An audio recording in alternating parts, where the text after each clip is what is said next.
ઘરની સવારે જોખમી થઈ ગઈ.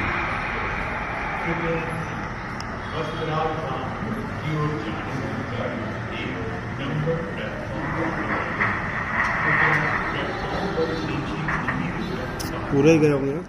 आज इस नजारे ने पूरे देश को हिला दिया जब एक बोइंग 787 ड्रीम लाइनर जो कि अहमदाबाद से लंदन जा रहा था, वो टेक ऑफ के 1 मिनट से भी कम समय में इस तरह से दुर्घटनाग्रस्त हो जाता है.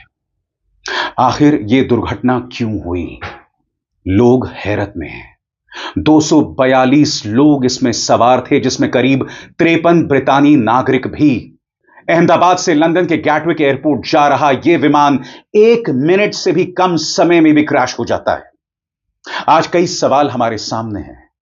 इस दुर्घटना के बारे में आप सब जान गए होंगे दोस्तों, मगर सबसे पहले इसको लेकर जो तस्वीरें मिल रही हैं वो मैं आप तक पहुंचाना चाहूंगा. मगर सबसे पहले मैं आपसे माफी मांगना चाहूंगा क्योंकि कुछ तस्वीरें आपको विचलित कर सकती हैं. मगर मेरा वादा है कि इस कार्यक्रम में मैं आपको किसी लाश की तस्वीर नहीं दिखाने वाला हूं. कोई भी ऐसी तस्वीर नहीं दिखाऊंगा जिससे आपका मन व्यथित हो सकता है. मगर जिस तरह से दुर्घटना हुई दोस्तों, उसने हम सबके होश उड़ा दिए.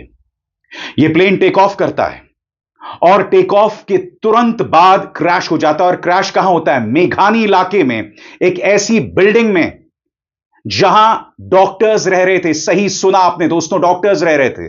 और जब प्लेन क्रैश हुआ उस वक्त वो डॉक्टर्स मेस में थे, खाना खा रहे थे, तभी वो प्लेन आकर उस पर गिरा. लोगों के होश उड़ गए हैं. तस्वीरें जो सामने उभर कर आ रही हैं वो हतप्रभ करती हैं, होश उड़ा देती हैं कि किस तरह से लाशों की हालत है जो क्षत विक्षत हालत में है. जो लाशों की हालत थी वो बहुत ही खराब हालत में थी क्योंकि अधिकतर लाशें बुरी तरह से जल गई हैं. आप मेरे पीछे लगातार देख रहे हैं दोस्तों वो मंजर, विमान के क्रैश के बाद का मंजर. और वो मंजर शब्दों में बयान नहीं किया जा सकता. शब्दों में बयान नहीं किया जा सकता. मैं आपको बतलाना चाहूंगा दोस्तों कि इस विमान को 2 पायलट चला रहे थे. एक थे कैप्टन सुमित सबरवाल जो कि मेन पायलट थे और इन्हें 8200 घंटों का तजुर्बा था. और को pilot first officer Clive Kunder जिनके पास 1100 घंटे विमान का अनुभव था. कहने का अर्थ था कि ये दोनों ही जो पायलट्स थे तजुर्बेकार थे. मगर ऐसा हुआ क्या? आखिरी लम्हों में आखिर उस इंजन में ऐसी खराबी क्या आई? क्योंकि मीडिया रिपोर्ट्स के मुताबिक उन्होंने मे डे का संदेश भी दिया था. सरल शब्दों में कहा जाए, अंदर कोई बहुत गंभीर समस्या हो गई थी जिसके चलते उन्होंने मदद की गुहार लगाई, यानी मे डे की गुहार लगाई.